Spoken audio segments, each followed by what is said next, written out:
High hello student, hello everyone. Now welcome to you, welcome again in Banga Pathshala. So student, আজকের ক্লাসে আমরা হচ্ছে মানব দেহের অম্ল ও ক্ষারের ভারসাম্য এই টপিকটা হচ্ছে ডিসকাস করব এবং এর উপর থেকে ইম্পর্টেন্ট কোয়েশ্চেন যেগুলো আসতে পারে সেগুলো তোমাদের সাথে হচ্ছে ডিসকাস করব। ওকে, তো দেখো বেসিক্যালি হচ্ছে আমরা হচ্ছে মানব দেহ অম্ল ও ক্ষারের যে ভারসাম্য এটা হচ্ছে যখন আমরা পড়বো তার আগে তোমাদের বলে দিই, এখানে অনেক কিছু আছে যেগুলো তোমরা অলরেডি আগে পড়েছো বা আগে হচ্ছে জানো, ঠিক আছে? তো সেরকম বেশ কিছু জিনিস পাবো, তো সেগুলো রিভাইজ করা হয়ে যাবে। আর যারা হচ্ছে আগের ক্লাসগুলো দেখোনি তারা একটু দেখে নাও। এই কারণেই বলছি, কারণ যখন কোনো কিছু রিভাইজ হবে তখন সেটা অনেক তাড়াতাড়ি আমাদের মেমোরিতে হচ্ছে ক্যাচ করে নেয়, কিন্তু কোনো কিছু যদি আমরা একবার দেখি তাহলে সেক্ষেত্রে কিন্তু অনেক কিছু আমাদের ক্যাচ করতে একটু প্রবলেম হয়। আর তার সাথে সাথে যেগুলো হচ্ছে ধরো আগে রিভাইজ হয়ে গেছে সেগুলো আমি এখানে হচ্ছে একটু স্কিপ করে করেই যাবো। তো যে কারণে হচ্ছে যারা আগের ক্লাসগুলো করোনি তারা অবশ্যই ডেসক্রিপশন যে লিঙ্ক আছে সেখান থেকে তোমরা এগুলো করে নাও। ওকে, সো নাও ফার্স্টে আমাদের কি আছে দেখো, মানবদেহ অম্ল ও ক্ষারের ভারসাম্য। তো দেখো এখানে অ্যাসিডের নাম আমরা আগেই শুনেছি, তো এখানে অ্যাসিডের মধ্যে একদম ফার্স্টেই যেটা থেকে আমরা শুরু করবো সেটা হচ্ছে মিউরিয়েটিক অ্যাসিড। দেখো মিউরিয়েটিক অ্যাসিডটা কি, এটা বেসিক্যালি হচ্ছে আমাদের হাইড্রোক্লোরিক অ্যাসিড যে নামটা আমরা আগে পেয়েছিলাম তারই হচ্ছে একটা তারই হচ্ছে অপর নাম হচ্ছে আমাদের মিউরিয়েটিক অ্যাসিড, যেটা বাথরুম পরিষ্কার করার কাজে ব্যবহার করা হয়। ঠিক আছে, এবার দেখো হাইড্রোক্লোরিক অ্যাসিড নিজে কিন্তু একটা স্ট্রং অ্যাসিড, বোঝা গেল?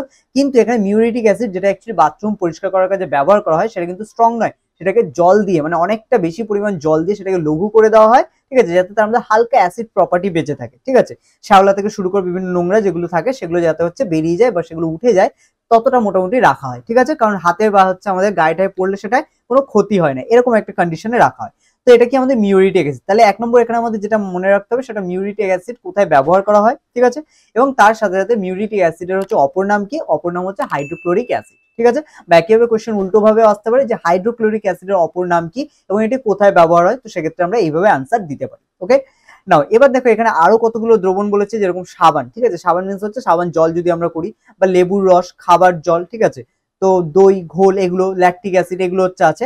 তো বেসিক্যালি এগুলো সবই কি, এগুলো সবই হচ্ছে কিছু আছে আমাদের, কিছু এখানে আছে যেগুলো আমাদের ক্ষারীয়, কিছু আছে প্রশম, আবার কিছু আছে এখানে অ্যাসিডিক। ঠিক আছে, তো সেগুলো আমরা এক এক করে সবই জানবো।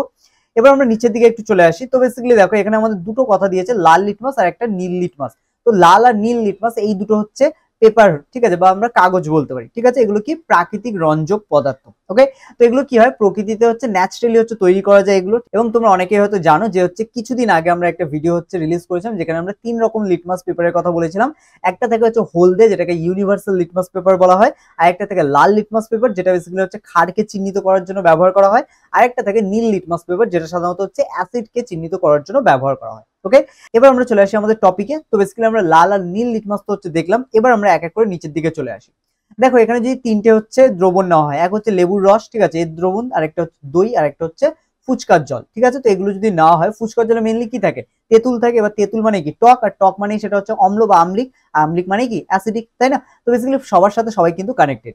তো দেখো এবার আমরা যদি চলে আসি, এর মধ্যে যদি একটি লাল লিটমাস কাগজকে ডোবানো হয় তাহলে দেখা যাবে যে তার বর্ণের কোনো পরিবর্তন হচ্ছে না। ঠিক আছে, কিন্তু যদি একটা নীল লিটমাস পেপারকে তার মধ্যে হচ্ছে ডোবানো হয় তাহলে দেখা যাবে নীল লিটমাস যে পেপারটা আছে সেটা কিন্তু তার কালারের পরিবর্তন করেছে, করে এটা লাল হয়ে গিয়েছে। ঠিক আছে, তাহলে এখান থেকে আমরা বলতে পারি যে আমলিক দ্রবণে নীল লিটমাস পেপার যদি ডোবানো হয় তাহলে সেক্ষেত্রে তার বর্ণ লাল হয়ে যায়, কিন্তু লাল লিটমাস পেপার ডোবানো হলে তার বর্ণের কোনো পরিবর্তন হয় না। ঠিক আছে, তো এখান থেকে তোমরা দেখতে পারো এখানে হচ্ছে যে লিস্ট আছে, সেই লিস্টে আমরা নীল লিটমাসের রং কি হলো সেক্ষেত্রে আমরা লাল লাল লিখতে পারি, আর যেটা লাল লিটমাস তার বর্ণের কোনো পরিবর্তন হয় না সেক্ষেত্রে আমরা লিখতে পারি বর্ণের কোনো পরিবর্তন হয় না। ঠিক আছে, তো এগুলো হচ্ছে আমরা লিখে দিতে পারি।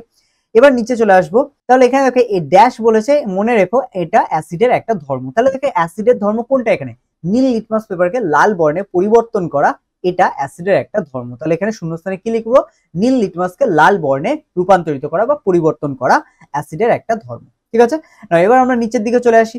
বলেছে তোমরা তো ক্ষারের নামও নিশ্চয়ই জানো। ঠিক আছে, ক্ষারের নামও হচ্ছে শুনেছো। তো এবার আমরা চলে আসবো ক্ষারে। বিভিন্ন ক্ষারীয় পদার্থ আছে। ঠিক আছে, ক্ষারীয় পদার্থের মধ্যে মোস্টলি মনে রাখতে হবে হচ্ছে আমাদের সাবান জল, তারপরে চুনের জল। ঠিক আছে, এগুলো সাধারণত হচ্ছে আমাদের ক্ষারীয় পদার্থ। তারপর সোডা ওয়াটার, এগুলো ক্ষারীয় পদার্থ। ওকে, তো এবার দেখো এখানে যদি আমরা চলে আসি এগুলোর মধ্যে, তাহলে এখানে দেখতে পাবে এখানেও সেম আমরা যদি দুটো লিটমাস পেপার নিয়ে নিই, একটা হচ্ছে লাল একটা নীল, তাহলে এখানে দেখবো এখানে সেম আমরা হচ্ছে রেজাল্ট পাবো, কিন্তু ঠিক অপোজিট পাবো। নীল লিটমাস পেপার যদি আমরা হচ্ছে ক্ষারীয় দ্রবণে প্রবেশ করাই তাহলে দেখবো তার বর্ণের কোনো পরিবর্তন হবে না, কিন্তু লাল লিটমাস পেপারকে যদি প্রবেশ করানো হয় তাহলে দেখা যাবে তার বর্ণ হচ্ছে লাল থেকে নীলে কনভার্ট হয়ে গিয়েছে। ঠিক আছে, তাহলে এক্ষেত্রে আমরা বলতে পারি এই যে ছকটা দেওয়া আছে এখানে, লাল লিটমাসের রং কি হবে, এগুলো সব নীল হয়ে যাবে। ঠিক আছে, আর নীল লিটমাসের রং কি হবে, কোনো পরিবর্তন হবে না। ঠিক আছে। তো এই হচ্ছে ব্যাপার। তো এবার দেখো নিচের দিকে যদি চলে আসে, এখানে আমাদের একটা বক্স দেওয়া আছে এবং আমাদের খেয়াল রাখতে হবে যখন আমরা টেক্সট বই পড়বো তখন কিন্তু টেক্সট বইয়ের বেসিক্যালি হচ্ছে লাল বা নীল যেগুলো হচ্ছে আকাশি কালার যেগুলো হচ্ছে আছে, যে কালার গুলো করা, সেগুলো কিন্তু একটু হলেও ইম্পর্টেন্ট, তো সেগুলো একটু বেশি হচ্ছে খেয়াল করে পড়বে, ঠিক আছে।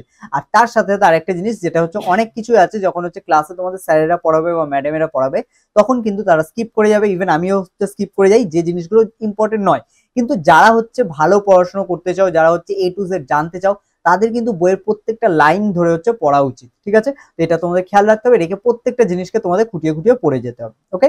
তারপর কোনো কোয়েশ্চেন থাকলে সেগুলো অবশ্যই তোমরা ক্লাসের শেষে জিজ্ঞেস করতে পারো, অথবা হচ্ছে তোমরা আমাকে জিজ্ঞেস করতে চাইলে কমেন্টে, অথবা আমাদের টেলিগ্রাম গ্রুপে গিয়ে তোমরা জয়েন করে সেখানেও জিজ্ঞেস করতে পারো, ওকে। নাও এবার চলে আসি আমরা আমাদের নেক্সট টপিকে, যেটা আমরা বলছিলাম যে মনে রাখো। এখানে কি মনে রাখতে বলা হয়েছে, যে দেহের কোথাও অ্যাসিড বা ক্ষার, যেগুলো তীব্র অ্যাসিড বা তীব্র ক্ষার যদি হচ্ছে লাগে, বিশেষ করে চোখে বা নাকে গেলে, সেই জায়গায় অনেকটা পরিষ্কার জল দিয়ে বারবার ধুয়ে ফেলা দরকার। সেক্ষেত্রে তার উপর ঘষাঘষি করা যাবে না, ঠিক আছে, যেটাকে ডলাডলি আমরা বলতে পারি। তো এক্ষেত্রে কেন করা যাবে না, কারণ সেক্ষেত্রে ওই জায়গায় অ্যাসিড বা ক্ষার পড়ার ফলে ওই জায়গায় যে স্কিন, সেটা কিছুটা হলেও হচ্ছে বলতে পারো হচ্ছে দুর্বল হয়ে থাকে, বা স্কিনটা বলতে পারো পাতলা হয়ে যায়, যে কারণে ওই জায়গার যে স্কিন থাকে সেই স্কিনটা ঘষাঘষি করলে কি হতে পারে, ছাল উঠে যেতে পারে এবং ভিতরের যে টিস্যু সেগুলো হচ্ছে বাইরে রিলিজ হতে পারে, তার ফলে বাইরের জীবাণু আমাদের দেহে প্রবেশ করতে পারে। সেই কারণে কি করতে হয়, হালকা জল দিয়ে, মানে বেশি করে জল দিয়ে সেই জায়গাটা ধুয়ে নিতে হয়, হালকা কাপড় দিয়ে ওর উপরটা হালকা হালকা করে চেপে চেপে শুকিয়ে নিতে হয়, নিয়ে যত তাড়াতাড়ি সম্ভব হচ্ছে ডাক্তারের কাছে যাওয়া দরকার, ঠিক আছে।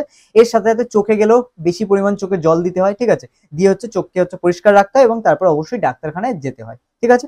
তো এখানে আরেকটা জিনিস দেখো, বলেছে দেওয়ালে চুনকাম করার সময়, বেসিক্যালি দেখো চুনকাম নামেই বুঝতে পারছো চুন আছে, তারপরে চুন একটা হচ্ছে যেহেতু ক্ষারীয় পদার্থ, যেরকম চুন জল আমরা বলেছিলাম, সেই কারণে আমরা বলতে পারি যে দেয়ালে চুনকাম করার সময় তখনও কিন্তু এখানে যে চুন আছে সেটা কিন্তু আমাদের চোখে মুখে যেতে পারে, তো সেই কারণে তার থেকে নির্দিষ্ট দূরত্ব বজায় রাখা দরকার, ঠিক আছে। তো এটা আমাদের কি করতে পারে, চোখে পড়লে হচ্ছে মারাত্মক ক্ষতি করতে পারে, এমনকি আমাদের চোখের দৃষ্টিশক্তি সেটাও কিন্তু চলে যেতে পারে, ঠিক আছে। তো এগুলো সব খেয়াল রাখা দরকার। এবার কি বলেছে দেখো, নিচে আমাদের একটা বক্স দেওয়া আছে, তো এখানে লেবুর শরবত, ঠিক আছে, আমরা চলো এক এক করে এটাকে কমপ্লিট করি, তোমরাও করো বই নিয়ে। দেখো বলেছে লেবুর শরবত, লেবুর শরবতে বলেছে লাল লিটমাসে কি হলো। তো বেসিক্যালি এখানে লেবুর শরবতে লাল লিটমাস যদি ডোবানো হয়, লেবুর শরবত যেহেতু কি আমলিক, তাই লাল লিটমাস ডোবানো হলে বর্ণের কোনো পরিবর্তন হবে না, ঠিক আছে। তো এটাকে আমরা ক্রস দিয়ে দিই। নীল লিটমাস কি করবে, এখানে বর্ণের পরিবর্তন করবে এবং এটা নীল থেকে লাল হয়ে যাবে, ঠিক আছে। তো এটা হচ্ছে তোমরা করছো, ঠিক আছে, এটা কি লাল হয়ে যাবে, ওকে। আচ্ছা, এখানে আমাদের একটু টেকনিক্যাল প্রবলেম আছে, তো এগুলো হচ্ছে তোমরা একটু খেয়াল রেখো। আচ্ছা, এবার বলেছে দেখো খাবার জল ন্যাচারালি হচ্ছে প্রসম হয়, মানে হচ্ছে মাঝামাঝি হয়, যে কারণে এখানে লাল বা নীল লিটমাস কোনোটারই বর্ণের পরিবর্তন হবে না, সেক্ষেত্রে আমরা এটা হচ্ছে ক্রস দিয়ে দিতে পারি, ঠিক আছে, কারণ এক্ষেত্রে কোনোটারই বর্ণের পরিবর্তন হবে না। তারপরে চলে আসো সাজা পান। সাজা পানে বেসিক্যালি হচ্ছে আমাদের বিভিন্ন ধরনের হচ্ছে পদার্থ থাকে, তার থেকে বেশি যেটা আমাদের খেয়াল রাখতে হবে সেটা হলো আমাদের চুন থাকে। এখানে চুন মানে কি, ক্যালসিয়াম অক্সাইড, ঠিক আছে। তো বেসিক্যালি এই চুন যখন হচ্ছে, বা ক্যালসিয়াম হাইড্রোক্সাইড, তো এই চুন বেসিক্যালি হচ্ছে যখন দেওয়া হয়, চুন যেহেতু নিজেই কি একটা ক্ষারীয় পদার্থ, তার মানে এটা হচ্ছে লাল লিটমাসকে কি করবে, নীল করবে। তাহলে সেক্ষেত্রে আমরা বলতে পারি এটা হচ্ছে বর্ণের পরিবর্তন হবে, ঠিক আছে, লাল লিটমাসের বর্ণের পরিবর্তন হবে, কিন্তু নীল লিটমাসের বর্ণের কোনো পরিবর্তন এক্ষেত্রে হবে না, ঠিক আছে। নেক্সট চলে আসি আমরা কাঁচা আলুর টুকরো। তো এটা কাঁচা আলুর টুকরোর ক্ষেত্রে যদি আমরা দেখি, তো কাটা আলুতে হচ্ছে এক ধরনের হচ্ছে এনজাইম থাকে, ঠিক আছে, ক্যাটালিস এনজাইম বলা হয়। তো বেসিক্যালি এটা কি হয়, সামান্য এটা ক্ষারীয় হয়, সেক্ষেত্রে আমরা বলতে পারি হচ্ছে লাল লিটমাসের হচ্ছে বর্ণের পরিবর্তন হবে, আর নীল লিটমাসের বর্ণের কোনো পরিবর্তন হবে না, ঠিক আছে। আচ্ছা, তারপর চলে আসা হচ্ছে কাঁচা টমেটো বা কাটা টমেটো। টমেটো যেহেতু তোমরা খেয়েছো প্রত্যেকে, একটু টক আর টক মানে কি, সেটা আমলিক, আর আমলিক যদি হয় তাহলে সেক্ষেত্রে কি নীল লিটমাসের বর্ণের পরিবর্তন হবে, নীল লিটমাস লাল হয়ে যাবে, কিন্তু লাল লিটমাসের কোনো পরিবর্তন হবে না, ঠিক আছে, এগুলো খেয়াল রেখো। এবার দেখো বলেছে কোন নমুনাগুলোকে অ্যাসিড বলে চিনতে পারলে। তো বেসিক্যালি আমরা দেখলাম কোনগুলো এখানে অ্যাসিড আর কোনগুলো ক্ষার, ঠিক আছে। তো এখানে সেই অনুযায়ী তোমরা লিখতে পারো, না লিখলেও চলবে, এটা হচ্ছে ইম্পর্টেন্ট নয়। এবার আমরা নিচের দিকে চলে আসি। আচ্ছা, এখানে একটা জিনিস খেয়াল রাখবে, হাইড্রোক্সোনিয়াম আয়ন, যেটা আমি আগেও তোমাদের বলেছিলাম, হাইড্রোক্সোনিয়াম আয়ন যেটা, তার কিন্তু সংকেত হচ্ছে এটা H3O+, ঠিক আছে। তা হাইড্রোক্সোনিয়াম আয়নের সংকেত কি, H3O+, এবং এটা কোথায় উৎপন্ন হয়, জলের যখন তড়িৎ বিশ্লেষণ করা হয় তখন কিন্তু এই হাইড্রোক্সোনিয়াম আয়ন হচ্ছে উৎপন্ন হয়, ঠিক আছে। নামের সাথে স্পেলিং খুব ভালো করে হচ্ছে মনে রাখবে, ওকে। নাও এবার আমরা চলে আসি একটু নিচের দিকে, বলেছি নীল লিটমাসের উপর ক্রিয়া, অ্যাসিড প্রশম ক্ষার কি কি ক্রিয়া করে, তোমরা আশা করি এতক্ষণে জেনে গেছো।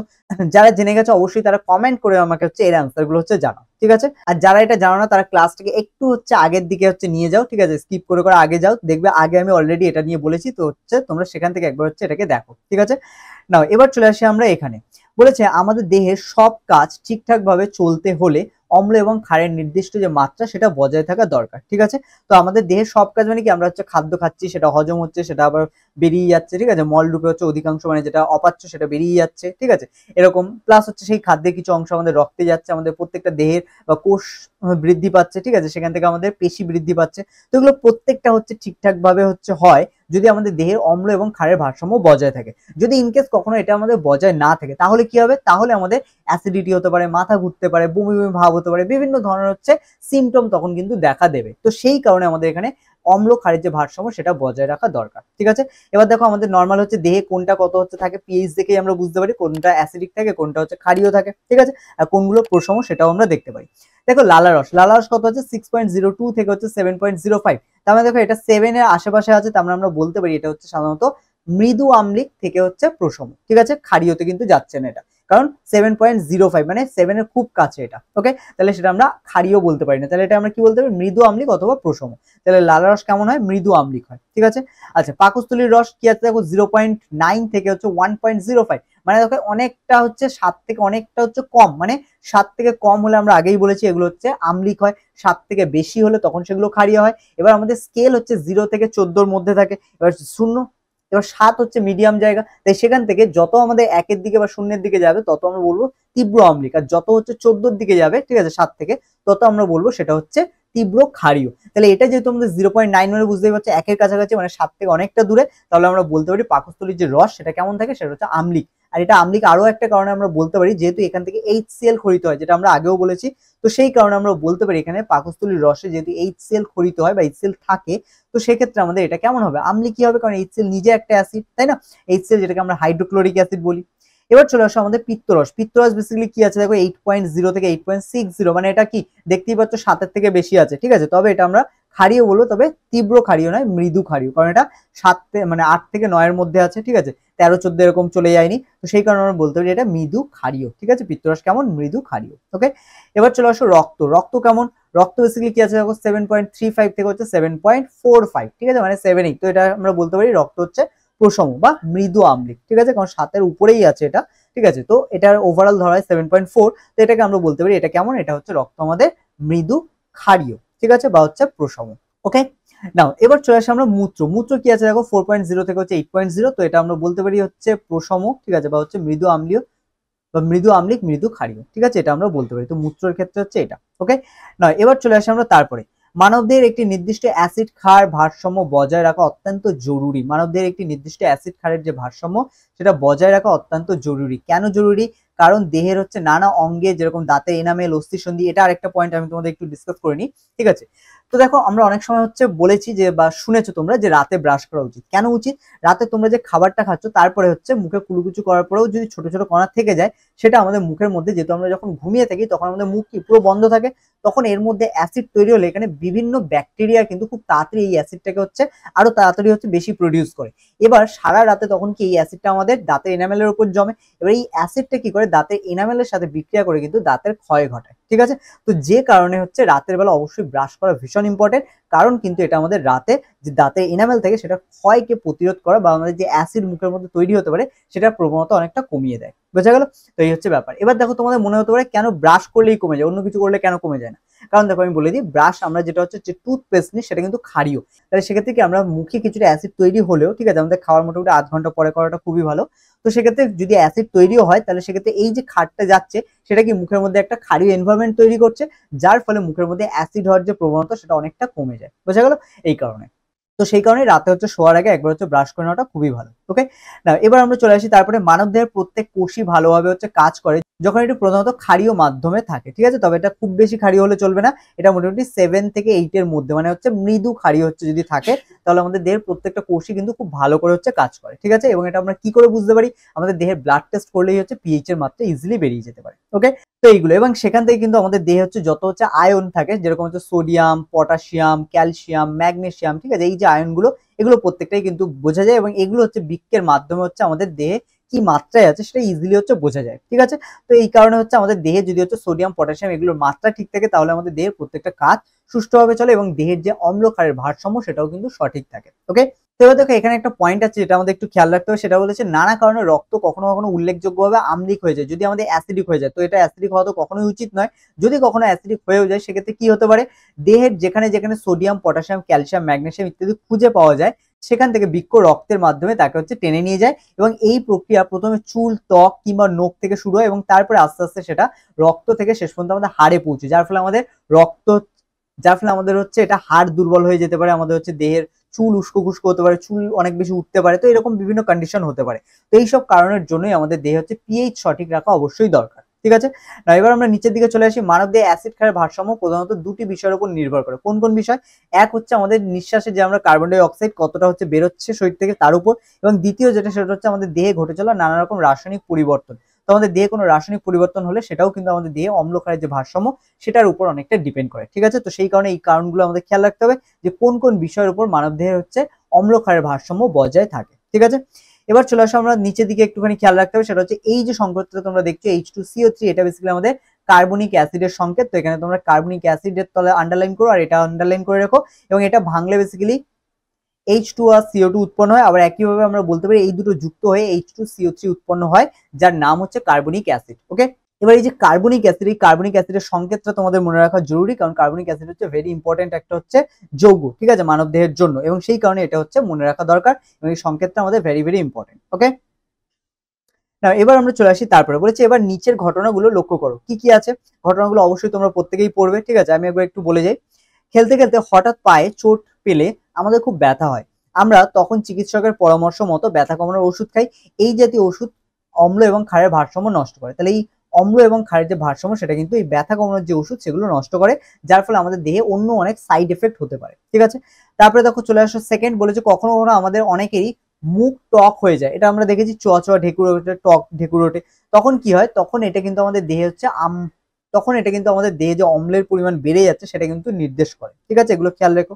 আমাদের যখন কোনো অসুখে অনেকবার পাতলা পায়খানা হয় তখন পায়খানার সঙ্গে অন্ত্রে ক্ষারকীয় রস বেরিয়ে যায়। ঠিক আছে, তো অনেক সময় হচ্ছে আমাদের যেটাকে আমাশয় বলে, তার ফলে আমাদের যে ক্ষারকীয় রস যেটা অন্ত্রে থাকা খুবই ভালো, তো সেটা কিন্তু অনেক সময় বেরিয়ে যায়, আর এটা বেরিয়ে যাওয়ার ফলে কিন্তু আমাদের দেহের যে ক্ষারের মাত্রা সেটা হচ্ছে কমে যায়, তার ফলে অ্যাসিডের মাত্রা বাড়ার সম্ভাবনা থাকে। ওকে, আচ্ছা এবার চলে আসো তারপর 4 নম্বর পয়েন্ট, বলেছে বিভিন্ন জীবাণু যখন আমাদের দেহে রোগ সৃষ্টি করে তখন আমাদের দেহের কোষে ল্যাকটিক অ্যাসিডের পরিমাণ বেড়ে যায়। আর কোষের ল্যাকটিক অ্যাসিড মানে কি, আমাদের দেহে ল্যাকটিক অ্যাসিডের পরিমাণ বাড়ছে, তাই না? আর অ্যাসিডের পরিমাণ বাড়া তো অবশ্যই আমাদের কোষের জন্য বা আমাদের দেহের জন্য ভালো নয়, তাই না? তো এগুলো খেয়াল রাখতে হবে। তারপর হচ্ছে আমরা যখন কোনো ভারী কাজ অনেক সময় ধরে করি তখন আমাদের পেশিকোষ ক্লান্ত হয়ে যায়, তখন পেশিকোষে গ্লুকোজ ভেঙে ল্যাকটিক অ্যাসিড উৎপাদন বেড়ে যায়। ঠিক আছে, তো এখানে কি হয়, গ্লুকোজ ভেঙে ল্যাকটিক অ্যাসিড তৈরি হতে থাকে, এবং যে কারণে আমাদের পেশিকোষ, যে কারণে দেখবে যারা জিম করে তাদের জিম করার পরে হচ্ছে বেশ কিছুক্ষণ হচ্ছে তাদের পেশি হচ্ছে মানে বলতে পারো একটু মানে কি বলা যেতে পারে, ওটা হচ্ছে দুর্বল হয়ে থাকে। ঠিক আছে, মানে অতটাও হচ্ছে ক্ষমতা থাকে,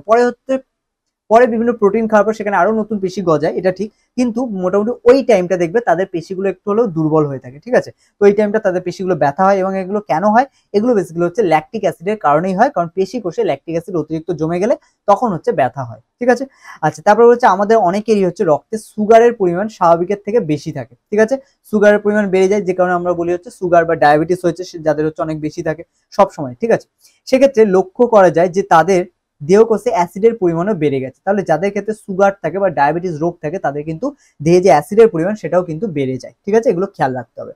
নাও তারপর চলে আসো 7 নম্বর, মানসিক চাপ বাড়লে বা দীর্ঘদিন ধূমপান করলে সেক্ষেত্রেও কিন্তু দেহে অ্যাসিডের পরিমাণ বেড়ে যায়। তাহলে আমাদের দীর্ঘদিন ধূমপান করা বা যারা ধূমপান করে বেসিক্যালি তাদের করা উচিত নয়, কারণ দেহের যে অ্যাসিড ক্ষারের যে ভারসাম্য সেটা বিঘ্নিত হয়, এবং যার ফলে কিন্তু অনেক আনুষঙ্গিক রোগ হচ্ছে এর ফলে সৃষ্টি হয়। এমন না যে শুধু ক্যান্সারই হবে, ক্যান্সার ছাড়া হচ্ছে অন্য অনেক কিন্তু রোগ হচ্ছে এর জন্য তৈরি হয়। ওকে, না এবার চলে আসি আমরা, তারপরে বলেছে আমাদের বৃক্ক যদি কোনো কারণে ক্ষতিগ্রস্ত হয় তবে রক্তে ইউরিক অ্যাসিড, ইউরিয়া এবং ক্রিয়েটিনিনের পরিমাণ বেড়ে যায়। তো এগুলো অনেক সময় ব্লাড টেস্টের থ্রুতে হচ্ছে দেখা হয় যে আমাদের বৃক্কে হচ্ছে কোনো কারণে ক্ষতিগ্রস্ত হয়েছে কিনা, সেক্ষেত্রে ব্লাড টেস্ট করলে এই অ্যাসিড গুলোকে চেক করা হয় যে আছে কিনা, যদি থাকে তখন বোঝা যায় বৃক্কে কিছুটা হলেও হচ্ছে এফেক্ট হয়েছে বা কোনোভাবে ক্ষতিগ্রস্ত হয়েছে। বোঝা গেল? তো এই জিনিসগুলো তোমাদের হচ্ছে খেয়াল রাখতে হবে। তো এখানে লাস্ট আমাদের একটা টুকরো কথা দেওয়া আছে যেটা হচ্ছে তোমরা খেয়াল রাখো, এটা হচ্ছে একটু পড়ো। ঠিক আছে, তো এখানে কি আছে, কিছুই দেওয়া নেই, বেশ কিছু হচ্ছে ফল, মাছ, মাংস যেগুলো আমাদের খাওয়া উচিত, যেগুলো খেলে আমাদের দেহে হচ্ছে ক্ষার এবং অ্যাসিডের ভারসাম্য বজায় থাকে, এবং এগুলোর ফলে আমাদের শরীরে হচ্ছে যে গঠন সেটা সঠিকভাবে হওয়া সম্ভব। ঠিক আছে, তো এই জন্য তোমরা হচ্ছে এই যে বক্সটা দেওয়া আছে টুকরো কথা, এটা একটু পড়ো। ঠিক আছে, কোয়েশ্চেন খুব একটা আসে না, তো এগুলো একটু হচ্ছে পড়ো। আর এখানে যে খাবারগুলো দেখতে পাচ্ছ তোমরা, এগুলো কিন্তু আমাদের রেগুলার কম বেশি হচ্ছে খাওয়া উচিত, যেরকম দুধ, ডিম, মাছ, মাংস, ঠিক আছে, যকৃৎ, এগুলো এগুলো হচ্ছে আমাদের রেগুলার কম বেশি হচ্ছে খাওয়া উচিত। ওকে, তো নাও স্টুডেন্ট, আজকের ক্লাস আমরা এখানে শেষ করবো। দেখা হচ্ছে আবার নেক্সট ক্লাসে, যেখানে আমরা নেক্সট টপিক আমাদের খাদ্য লবণ এটা হচ্ছে স্টার্ট করবো। ঠিক আছে, তো নাও আজকের ক্লাস এখানেই শেষ করছি। কোনো যদি কোয়েশ্চেন থাকে তোমাদের, সেগুলো অবশ্যই তোমরা কমেন্টে করবে, অথবা তোমরা চাইলে টেলিগ্রামে জয়েন করে সেখানেও হচ্ছে গিয়ে কোয়েশ্চেনগুলো করতে পারো।